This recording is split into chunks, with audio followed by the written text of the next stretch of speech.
So, good afternoon again, everyone. I'm Angela Allen, head of school at the phenomenal Prospect Hill Academy. We are a caring, inclusive, uniquely diverse school located in two cities, Somerville and Cambridge, three campuses, and four buildings, serving just over 1,100 students from 50 different communities. The majority of our students are Black or Brown. Nearly 70% are low income, 60% English is not the primary language spoken at home, and about 50% are the first in their families to go to college. To that end, 95% of our students go to college and 72% graduate from college. These results exceed our national averages, respectively. As evidence of our 26-year history of delivering on our mission, it is my immense pleasure and with my highest enthusiasm to present our alumni, our changemakers. I hope that you are as ready as I am for real talk with our four dynamic changemakers who will share their unique truths. Without further ado, I'll start with introducing our esteemed moderator, Miss Alex Onohu. Alex is a 2016 PHA alumni, a Bates College graduate of 2022, and she is currently, get ready, a PhD student in applied developmental psychology at Suffolk University. Her research centers Black child and adolescent positive development. Alex is committed to using her research to cultivate evidence-based practices for education, digital media, and policy. She's the program administrator for the Society of Research and Child Development's Black Caucus. She's the director of political advocacy at the Black Boston. Both of these roles align with her social justice value.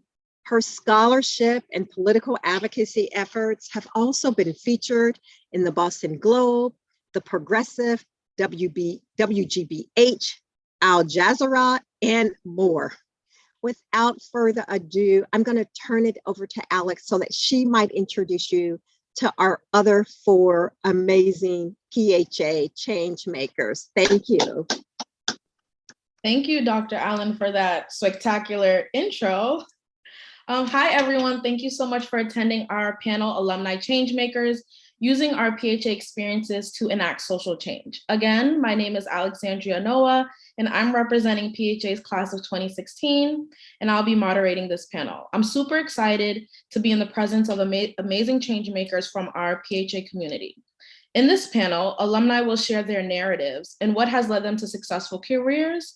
In addition, we will also grapple with struggles along the way as students of color and what it truly means to be a change maker despite these hardships. But before we dive into the questions, I have the honor of introducing each of the panelists. So I'll start with Olson. Olson is a PHA alum of the class of 2018. Currently, she is a senior psychology major and education minor at the College of the Holy Cross. After her graduation, which is in 2 weeks, she will be pursuing a master's degree in social work and will be working at a Boston public school as a college advisor for a year in affiliation with College Advising Corps at Boston University. So give it up for Olson. Next, we have Bodhi. Bodhi is the son of Nigerian immigrants, and he is currently working for PTC as a senior financial analyst. He graduated from PHA in 2006 and went on to receive a bachelor's degree in economics from UMass Amherst, as well as receiving his MBA and master's in finance from Suffolk University. Bodhi has stayed involved with PHA through sitting on the Young Professional Advisory Board and now sitting on the PHA Foundation Board. Elizabeth is a 2015 graduate from PHA who went on to receive her Bachelor of Science at Syracuse University and is now pursuing a Master of Social Work at Boston College. Outside of her role as a student, Elizabeth also serves as the first Haitian Miss Massachusetts and placed second runner-up at the 100th anniversary Miss America competition. She has created her own initiative dedicated to giving young people the platform to be involved in social justice and community organizing, a skill she learned while at PHA. Last but not least, we have Dr. David Pierre, graduated from PHA class of 2008. He was the first student in the school's history to make it from K through 12, although he was unrecognized because he skipped a grade.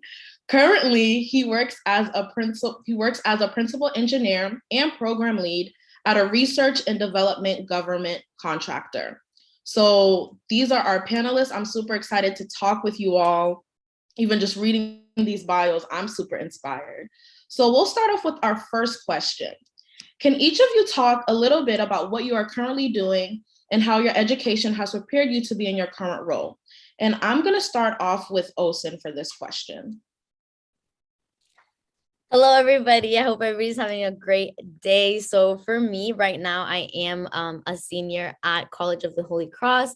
I'm doing a psychology major and education minor, like Alex said in her introduction. And I hope to further my studies in social work and getting a master's in that field. And then next year, I'm actually going to be working at a Boston public school as a college advisor in affiliation with College Advising Corps with BU. So I'm super, super excited for that. I mean, I think that all the experience that I've gained being at PHA and being at Holy Cross has really shaped me into the person that I am today to be able to like take on a role like this. So I'm very, very excited for that and hoping to really further learn everything and experience everything that there is in this field. But yeah. Thank you so much, Olsen, for that. Elizabeth.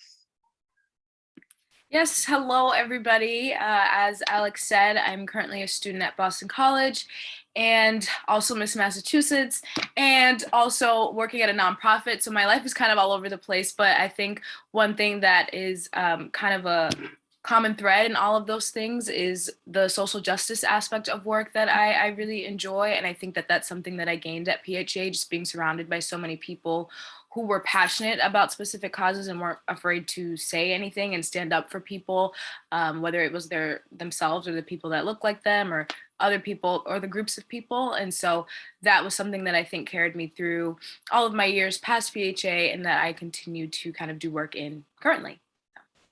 Thank you so much for highlighting the social justice initiatives, which I think from talking with you all previously, that seems like a narrative thread. David. Good afternoon, everybody. I think one thing that helped me get to where I am now, when I have a PhD in bioengineering, is PHA was one of the first schools, and this is the reason why my parents sent me there, that, you know, starting in '96 was math and science kind of oriented, even though it wasn't the main focus. You know, college preparatory was the main focus. My parents being immigrants, that was kind of their duty. They came to this country so their kids could have a better life.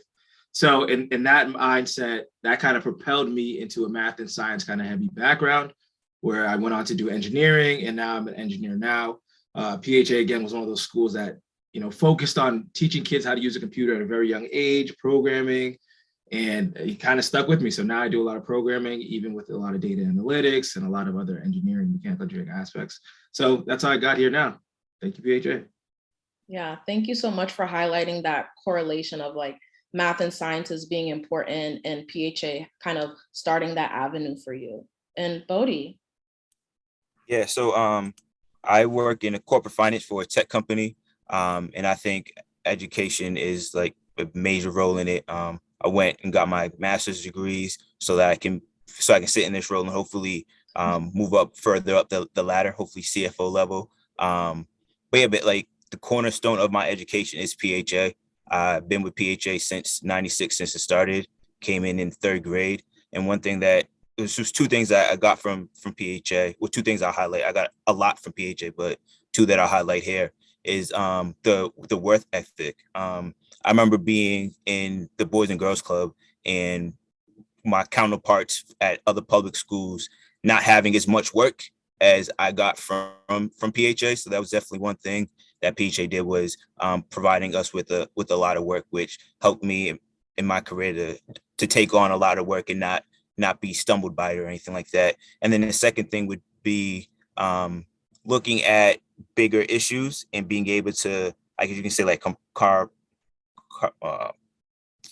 I'm struggling on the word right now. Compartmentalize. Thank you, sir. Appreciate you so much. Thank you. It's one of those words. Yeah, you realize I get tongue twisted a lot. But I was able to compartmentalize the bigger task and make it into a smaller task to be able to achieve the bigger goal.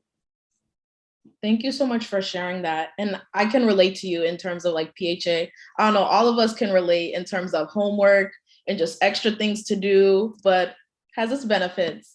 And Bodhi, I also want to ask you, who or what has inspired you to be in your current role? What about them, or what about an experience propel you forward? I feel like it may be someone at PHA or someone outside, but I feel like all of us definitely have a few people at PHA that have kind of solidified, where we are right now.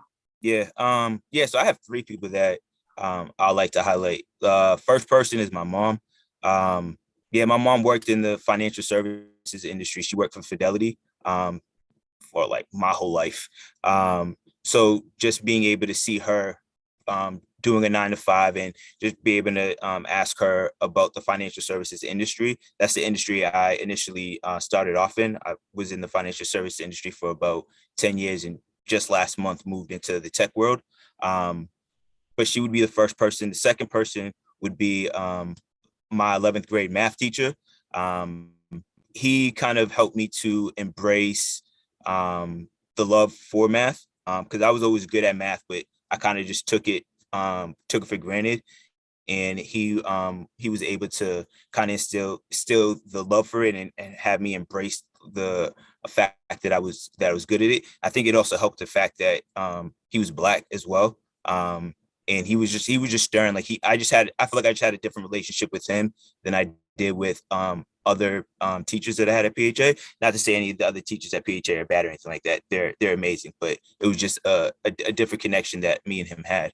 And then the third person would be it was the Boys and Girls Club counselor. He used to worked at a bank, so I would always see him in like nice suits, and that just kind of like sparked an interest in me. It's like, hey, like, why you always like dressed in nice suits? And he was like, yeah, I work for a bank. And then I just kind of put, all right, so you work with money. So I have to work with money to be able to like put on these nice suits. So that was my logic as a high schooler trying to figure out what I wanted to do. Yeah, but that makes sense. And I think I love your distinction of like, there are awesome PHA educators, but having educators that look like us is also very vital to our development and how we grow. So I love that. David? So yeah, like Bodhi's answer, I also have 3 people that come to mind to help me get where I am. So 2 of which are still at PHA in leadership capacity roles. One of them being Miss Douglas. Miss Douglas was one of the teachers who, even though I never really I think I maybe took 1 Spanish class from Miss Douglas. After that, I was kind of like, yeah, I don't want to work that hard. Miss Douglas kind of made sure that I didn't take the lazy way out, right? When she became a dean my senior year, she seen what I was going to take for classes. And she was like, didn't you take half these classes already? I was like, yes, but I'm a senior. All I care about is basketball, making money, and graduating. And she was like, yeah, nah, it's not going to happen. And so she made sure I propelled myself to another level just by pushing me to do other things. Another person who's still there is Mr. Spencer. Mr. Spencer was my English teacher when his first year when he came in. He was the prototypical charter school teacher, straight out of college, trying to get into the teaching game. And I mean, I don't know if he fell in love with us as quickly as we fell in love with him, but the fact that, he was no nonsense while also being with the nonsense that we like to do. There might be a video online on YouTube of me and Mr. Spencer having a dance battle at the end of the year one year. And that was just the kind of teacher he was. He kind of made teaching fun. He made me read my first book. Like, he was like, yo, you're going to read this book. You're going to love it. And I still read to this day. And I always go back to that moment. Like, when I see other friends who don't read a lot, I'm like, no, we used to have to finish a book in like a month. So I'm like used to finish a book in like a week and a half if I have to. So the last one is Mr. Van Dyne. He's no longer there. However, he was an engineer. And I think he kind of helped me get into the engineering field, figure out exactly what I want to do within engineering. He finished at Wentworth and came over to PHA as a first-year teacher. And in that moment, he kind of let me know that engineering is really a no-nonsense game.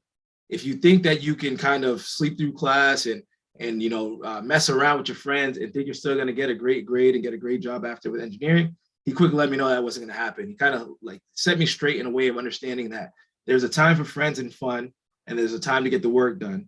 And that kind of work ethic is what I still embody today. I know what day it is to know what time I can have fun, and I know what time I need to buckle down. So I kind of took all three of those examples and they kind of helped push me forward and kind of push me and shape me into being an engineer that I am today.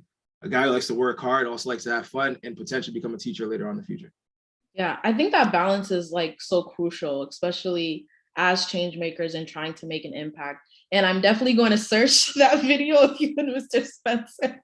I've tried to bury it pretty far, but he probably knows where it is better than I do. Yes, and Mr. Spencer, like, I think we all can, whoever had him can attest to that. Like, I think he also helped me like explain, there was one book, Their Eyes Are Watching God. That book was super confusing and he just broke it down, and he's literally, yeah, one of those people that we always can kind of rely on. Thank you so much for sharing that. And to pivot a little bit, to really kind of talk a little bit more about your experiences, what are some of the experiences you've had after attending PHA that may have been difficult to handle? And what strengths did you lean in to combat these experiences? And I think you've all kind of talked a little bit about some of the skills already, but in like moments of hardships, like explain that, but also what were the strengths that you lean into? And I'll start with Liz.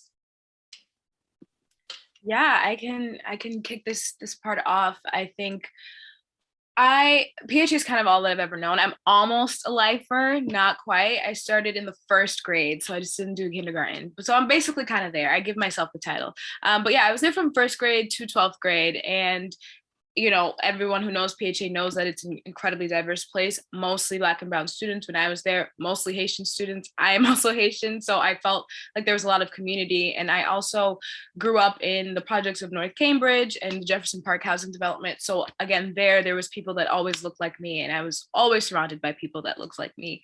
And so when I kind of stepped out of that PHA bubble, a lot of the real world was a big shock. There was a lot of culture shock, especially attending Syracuse University, which today is actually the 3-year anniversary of my graduation from there. So that's pretty awesome. But that's a predominantly white institution. So that was very shocking. And I think now in my role as Miss Massachusetts as well, that's not a very diverse place either.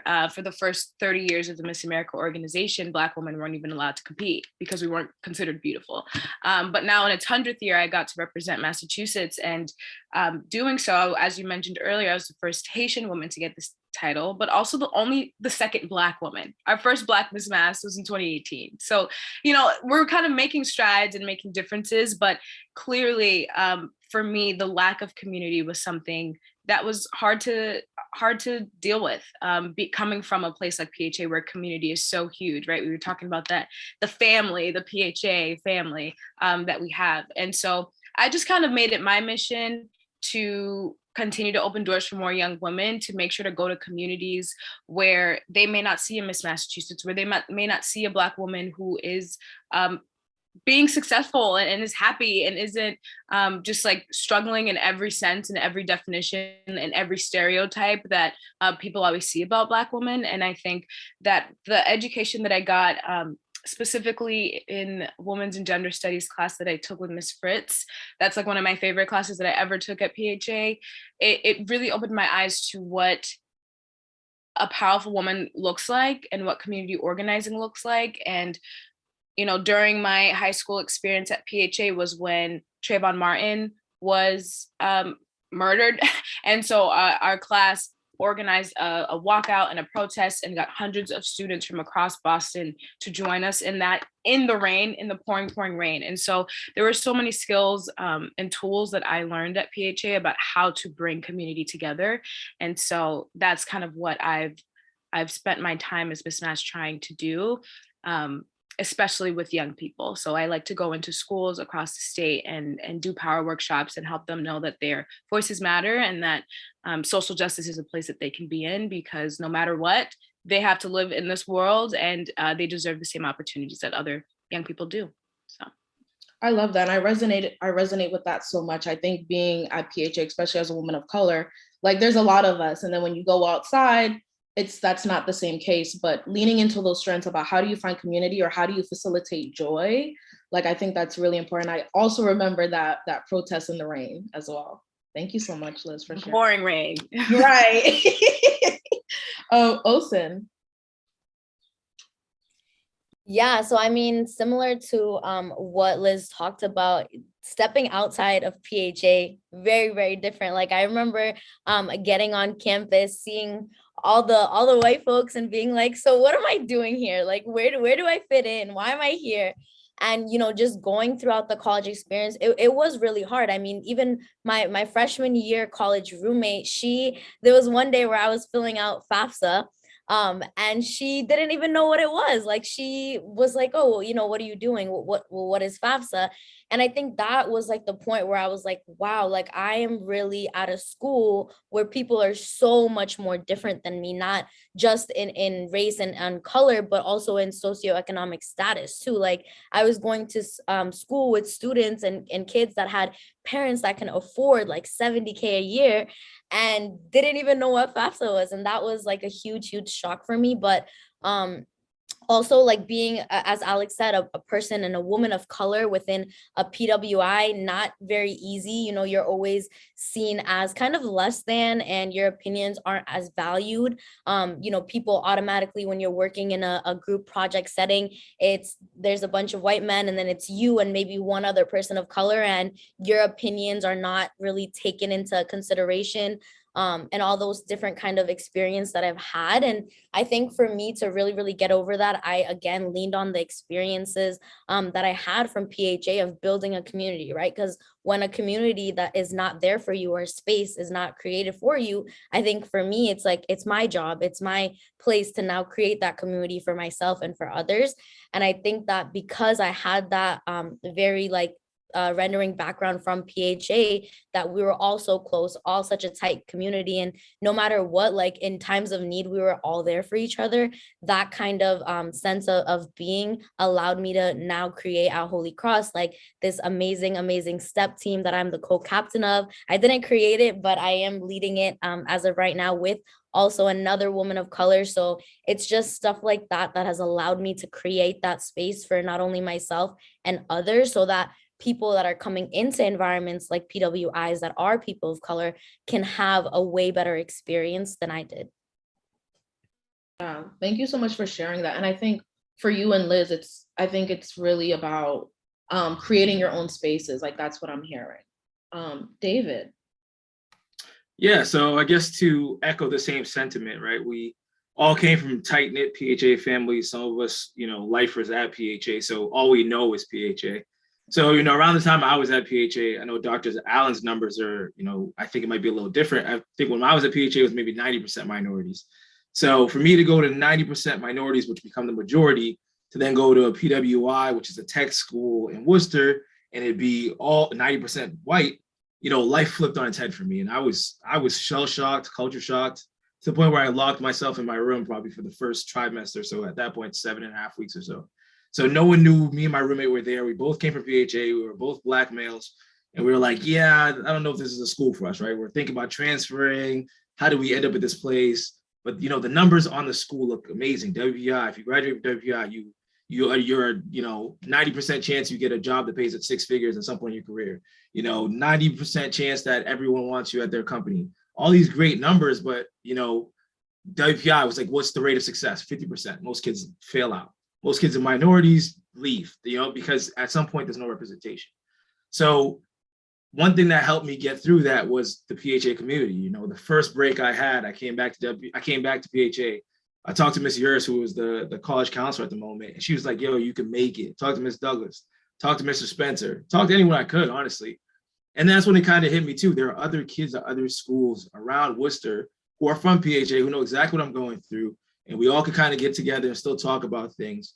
And we can kind of rely on each other's experiences. Like, how did you, break out of this bubble? Well, I went to play basketball with a couple of kids. I went to play soccer with a couple of kids. I went to a party with a couple of kids. Whatever it might have been. And I was like, okay, I can kind of try to embody their experiences as well and see if I can open up a bit. And that's kind of what I did. And it worked out for me. By the end of that, first trimester into the second trimester, I'm opening my door. People are realizing that we live there. We're able to still have fun. And it didn't always combat every experience. There were still times when I was playing basketball, certain kids would ask me, hey, what happened on Black entertainment television in that movie? Is that real life for you? And I'm like, I grew up in Cambridge, Massachusetts. I'm like, no, what happened in Compton at some point in a movie did not happen to me real life here. Or like same way I wouldn't ask you, did something that happened in One Tree Hill happen in your real life too? No, I wouldn't imagine. So, you know, it's kind of those moments where you kind of have to like educate them, and those kids become your friends later, who are like, nah, man, you know, don't ask me that question. It doesn't make sense, kind of thing. You know, those are the kind of moments that, you know, you imprint on their life and imprint on your life, because you guys really aren't that different in the grand scheme of things. You just have different experiences leading to the same avenue. So that's my story. No, I love that. And I think a lot of us can attest to like that culture shock, you know, going from PHA where Caribbean students, African students, it's all of us together, and then going from, you know, a different type of situation. One thing that you highlighted that I think is super important is kind of like the consistency of PHA in terms of the college process.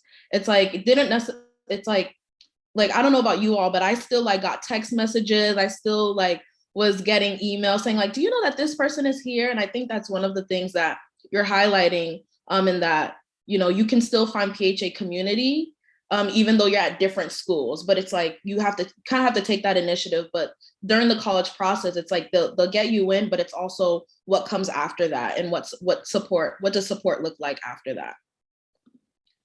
Bodhi. Yeah, I'm just gonna reiterate what everybody has said, but maybe put a little twist to it. Yeah. Culture shock definitely was a big thing for me when I went to college.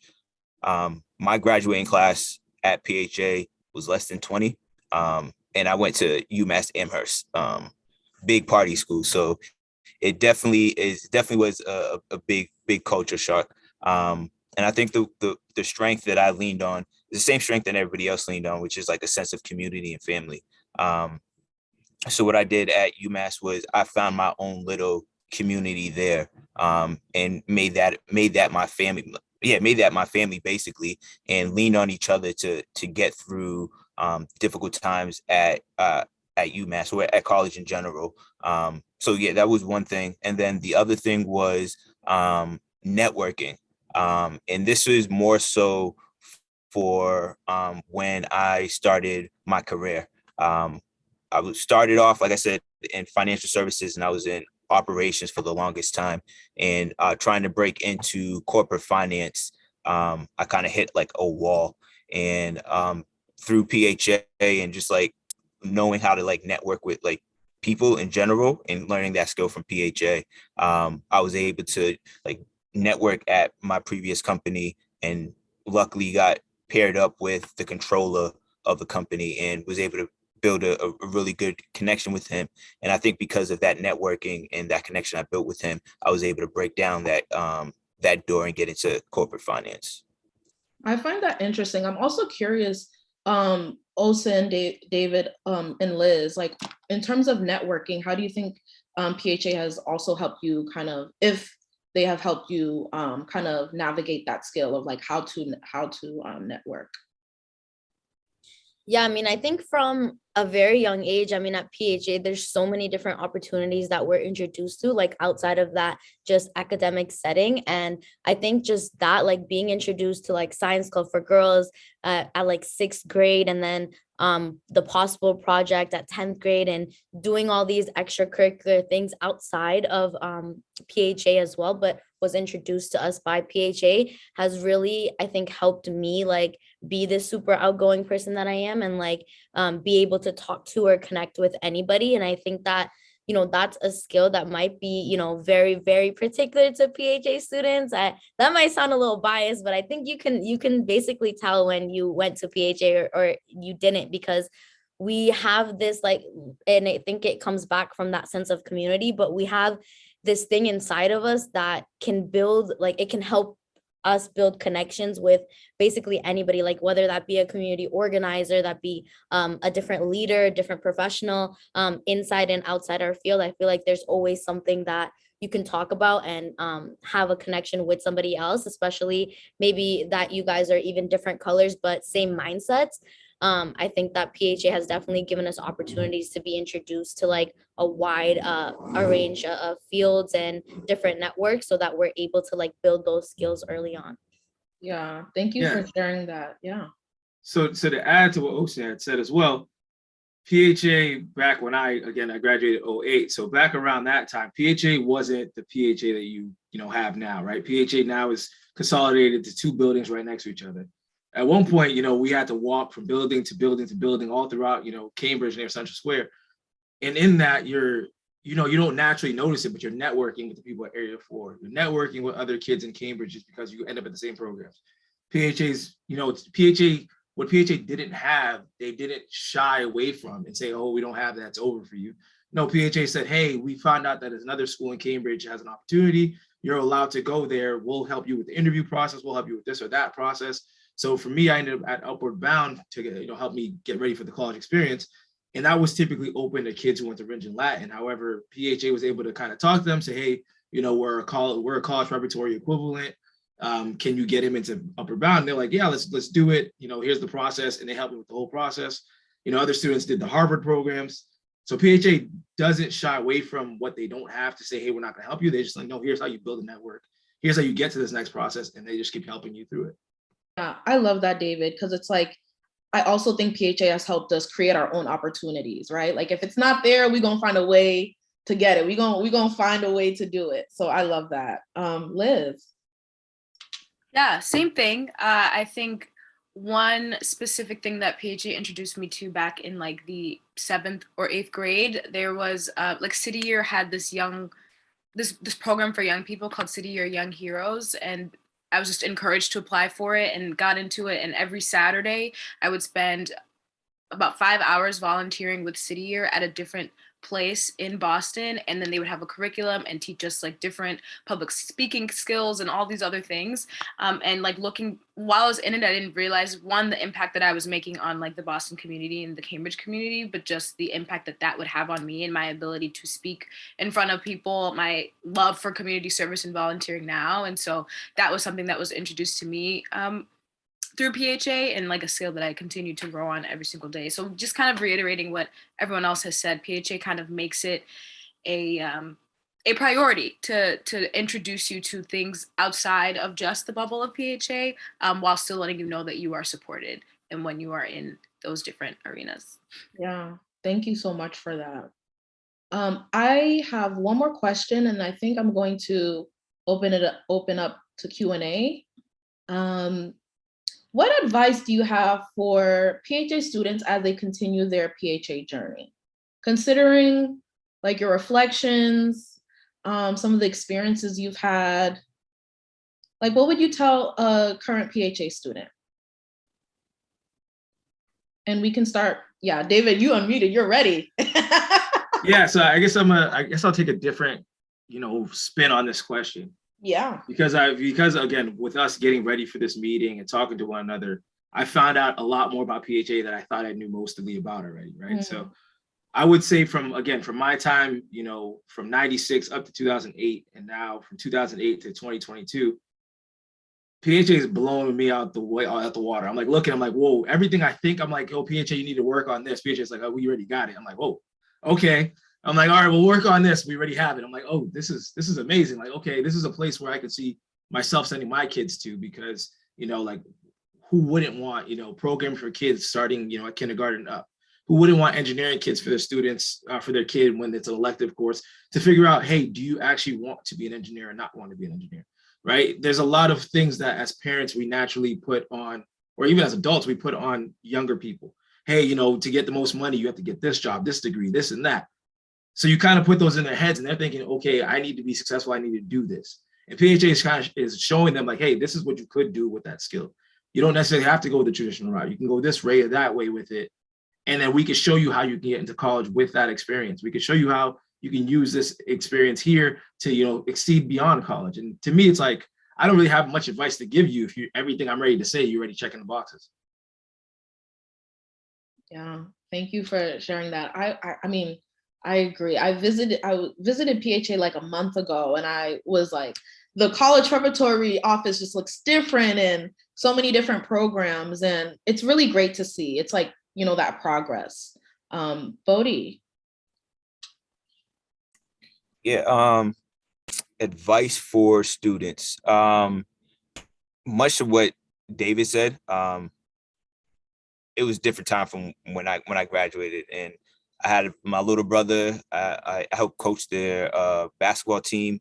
I forget what year that was, but I've still stayed involved at PHA. So I've seen the growth from my time, from when I graduated to where it's at now. But for students, I would just say to like continue to push on, because life is gonna get hard. It never gets any easier.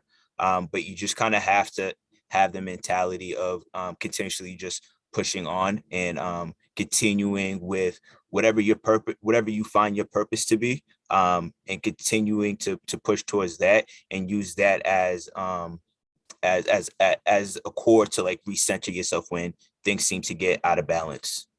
Yeah, thank you for that. I can go next. I think one of the biggest things that I would say to someone still at PHA is to find ways to affirm yourself outside of the PHA community, because I think one thing we've all talked about is how close knit that community is and how like great it is to like always know that you have people that are there for you in that bubble. But then once you step out of that bubble, it's really difficult to then be there for yourself and affirm yourself when you are in communities of people that don't look like you. And so I think if you like just trying to find ways to hone that skill of just continuing to tell yourself that you belong in the space that you worked very, very hard to be in, despite not seeing other people who look like you also be in that space. Because I think for me, transitioning into college, that was something that was very, very difficult. I was the only Black person on my floor in my dorm freshman year. And so just that transition was really hard. And I wish I knew how to tell myself that I belonged there instead of kind of like retreating and like David, just like not leaving my room at all and like nobody knowing I exist. So yeah. Yeah, and there's a question from Krista, so we can, after Olsen goes, we can kind of get into that that question about culture shock and that transition. Yeah, so I have like two kind of pieces of advice that go hand in hand. I think the first one would definitely be to seek out every single opportunity and take advantage of it.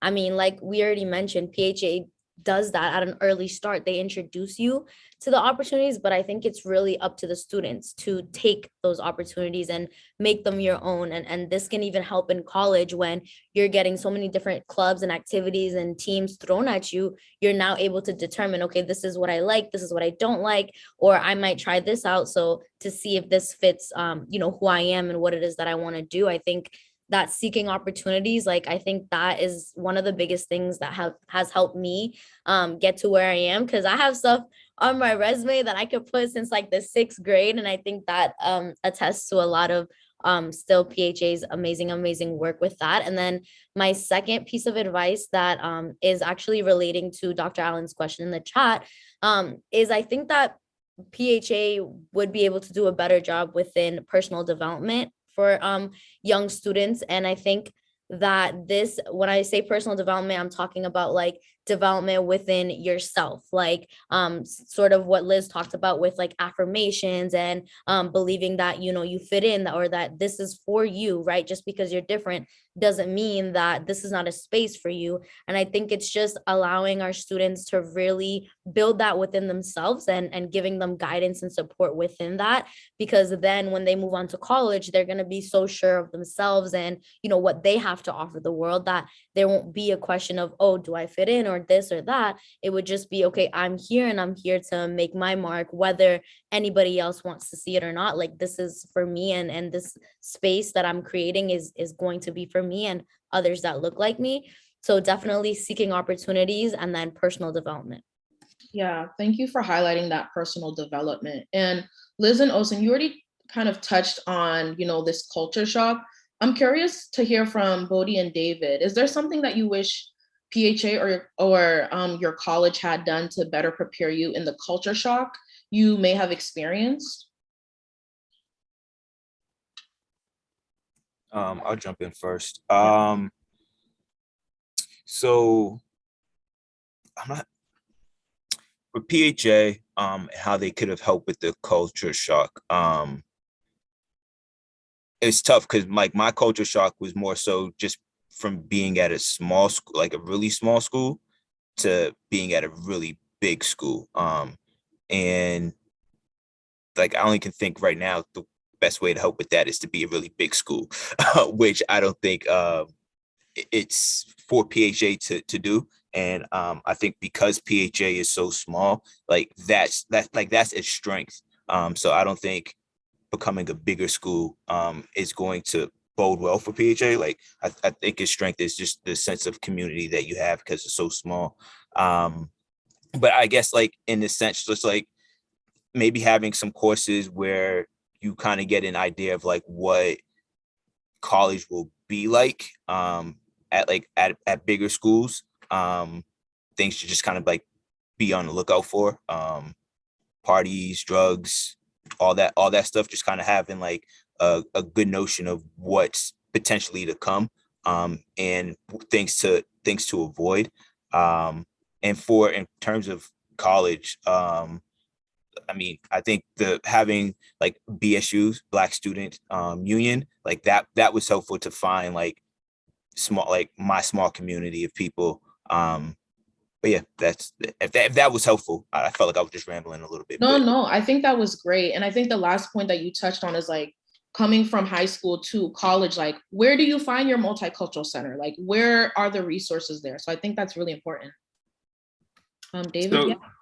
So yeah, like Bodhi said, it's hard for me to say, is there anything PHA could have done to make it better? Because every PWI is different depending on where it is and whatnot, right? The only same factor is that there's predominantly white institution, right? So that's the only big difference. For PHA to have to do anything else would get to the point where like it might be coddling too much. And then when real life hits you, now all we know is PHA, and now we're unsuccessful because we can't do it without PHA pushing us and continues to push us, right? Which is kind of unimaginative to expect a school to kind of help you until you're 40, 50, trying to figure it out, right? So, and I think that kind of lends to the question about the 28% failure rate, or not, I don't want to call it failure, but dropout rate of students. And I think that comes less from the PHA thing and more from the college itself, right? I went to Worcester Polytech, which is notoriously known for being a very hard school to graduate from. The first freshman interactions, they put us all in the gym, and they're like, the president at that time came up and said, hey, look to the left, look to the right, look behind you, look in front of you.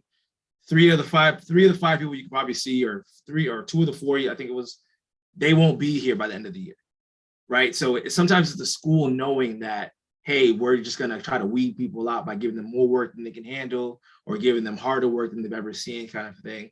So I can't really put that number on the PHA knowing my experience per se, but I also think that, that culture shock is just a part of the world. Unfortunately, the way it shapes out to be now, PHA helps us excel beyond where other schools might help other students excel to.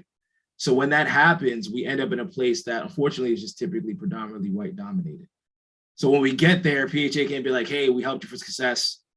Now you're successful. Sorry. Like it's a catch-22. You're successful and great now, but you're also going into a realm that's predominantly dominated. And I think it's for us alumni to come back and be mentors to other young students and young Black people and say, hey, this is how I made it through. This could potentially help you here. If you have any questions, ask me. Reach out for anything you potentially need. And that's something the PHA taught us how to do. So that's the reason why I still kind of mentor every time I get the chance to talk to somebody.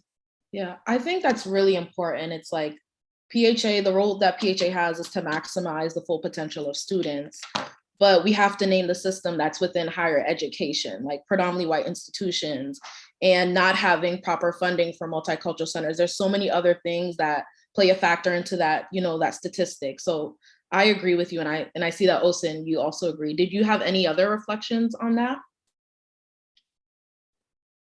No worries if you didn't. No, I was just gonna say, like, I think what David said is very, very true. It does speak to, the higher education world.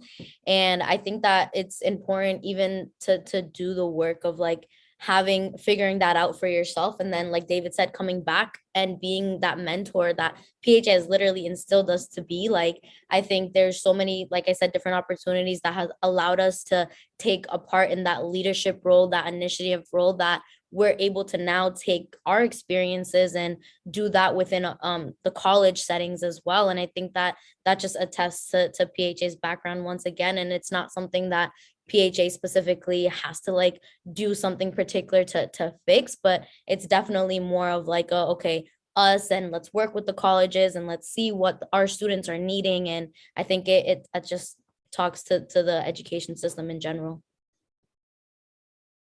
Thank you all for that. Yeah, David, go ahead, please.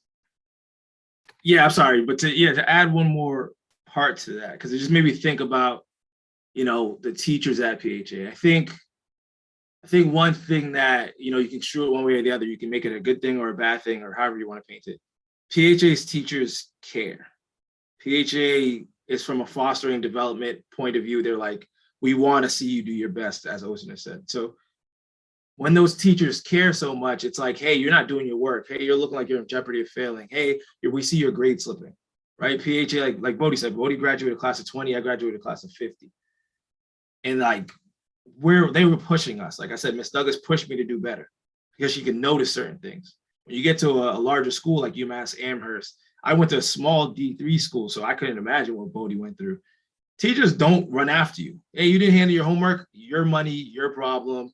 Sorry, right? So like in that sense, statistics kind of can be played any way you want it to be, right? Because PHA is helping us push ahead because teachers actually care about us personally. And in schools and colleges, whatnot, because I've had my experience actually being a professor as well.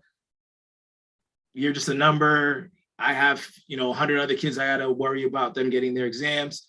If 90 of you guys out of the 100 had the same issue, then it's a me problem. If one of you has an issue, it's a you problem. And that's kind of where it gets kind of tough to kind of discern who's the reason for the number. Yeah, thank you. Like I'm kind of reflecting on that question too. And I see people in the comments as well, reflecting on that. So I know we are at 12:51. I do want to give space if the panelists, if you had any last reflections to say before I give it back to Dr. Allen to conclude.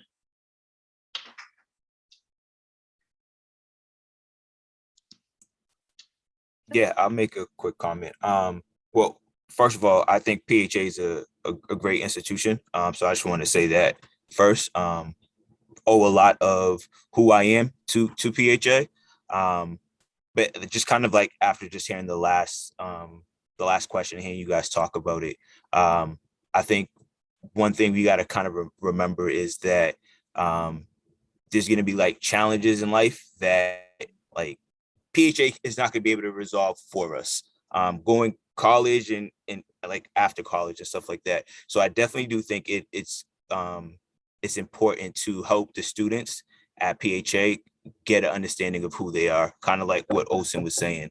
I think that's very, very important just because once you get them to know who they are, it's not going to be easier, but I guess you can say just a little bit easier for them to go through the different situations they're going to go through in their life. So PHA is very much oriented around college success. I think also taking a step further too and just helping the students to improve and getting a better understanding of who they are would move that success from just college to being successful just as a person in general. Yeah, thank you so much for that sentiment. And I think that's a really great way to close, Bodhi, in that we just really want PHA students to be well-rounded. We want them to be encouraged, we want them to have confidence so that when they face hardships, it's going to be hard, but they have the tools within themselves, going back to Olsen's point about, personal development and what could that look like at PHA. So thank you all for sharing those beautiful reflections. I'm going to pass it. Yeah, go ahead, David. Yeah, I'm sorry. No, please. No, I see the question come up in the chat, so I don't want it to go. Oh, there was another question. Yeah. Okay. So from Alan's question about having adults that we could reach out to, if it's adults within the college, I mean, yeah, it's kind of on you. You can go to, there's different advisors you can speak to. But again, every experience is a little different. My experience, when I reached out to my college advisor when I was in college, I started off as a biomedical engineer. I was like, hey, I'm trying to be a biomedical engineer. I don't think that, the way that my math teacher is really doing things makes sense. I already took AP Calc at PHA. I didn't take the AP Calc exam because for whatever reason or another, I probably thought I was too cool to take it. So I ended up having to retake Calc 1. Okay, great, no problem. I already know the tips and tricks to Calc 1. So I went to take the class, and I failed the class. Why? Not because my grades were bad. I failed the class because the teacher wanted me to somehow forget everything I learned at PHA and started doing the hard way to then learn the tricks again. I was like, well, that doesn't make any sense. That's not how the brain works, right? So speaking to your advisor, my advisor was like, well, maybe this school's not for you. It's okay to drop out. I was like, whoa. I was like, all right. I never spoke to my advisor again, went on to double major and then graduate and obviously go on to get my PhD. That was kind of like my smacking back in his face for trying to smack me in the face kind of thing. So, but having that, I had adults that I could go back to PHA. You know, I've kept relationships with those adults for a good reason. So, you know, when things got tough, I went and spoke to Miss Harris, who's no longer there, spoke to Mr. Spencer, spoke to Miss Douglas, and they kind of all, you know, kind of gave me their ideas on college as well. Like, hey, this happened to me in college as well. This is how college worked for me. This is how college worked for me. It's not gonna be easy. College is not meant to be easy or everyone would go and everyone will complete it. College is kind of meant to show you kind of, unfortunately, how the world might be to an extent. So PHA, again, tip my hat to them. I didn't really think I was gonna come in here doing all this tipping my hat to them, but again, it just shows you how prepared we were for later on in life. Great way to end. Dr. Allen. Oh, wow. I must admit, I am in such awe right now and so inspired by all you all have shared. I trust that our guests have also enjoyed listening and learning about your passionate and powerful truths and your transformational journeys. I certainly have a list of things that we need to think about more deeply in how we might better prepare our gems for attending PWIs when you don't have that inclusive community right away. You have to build it. I think I heard one of you say that. When you don't have that family who's going to wrap their arms around you and tell you it's okay. This bio class is hard. Just get through it, stick with it. That's what we say here. And we've cultivated a community of educators here that I am also in awe of, and you've named them. There's so many more, but like your Miss Douglas and your Ben Spencer, and I want you all to know that I've been thinking about how can we, because I see the questions in the chat about what we can do, what PHA can do, but I'm wondering how can we get more white educators? K-12, pre-K-12, and college to better care for Black and Brown children like many, in fact, most of our educators here at PHA. Given the landscape of the demographics for educators, most are white, about 88% are. How can we better do that? So I have questions about that. I have questions. I want to talk to you, Dr. Pierre, about cloning Miss Douglas and some of the other teachers. Is that a possibility? And to send them with you, not with you, but to have them in those spaces. That's a joke. So thank you for that really great feedback. As you all know, we are a continuous journey, and it's because of you coming back and giving us this feedback that we will continue to grow and get better even for the next generation. I especially want you all to know that we are always here for you. 40 is a bit much, but when you're 40 and you're talking about sending your kids here, we're down with it. We are always here from you. So if you do not have a place, an adult who knows you and cares about you, come to us. So thank you again for your willingness to be vulnerable, to share your stories, and more significantly, to speak your truths. You have inspired us, you have engaged us, and I wish you all much continued success. With that, I would be remiss not to acknowledge our sponsors, HR Knowledge and Empire Cleaning, for their very generous support of this event. And I am going to close there. Thank you all so much. It was great having you.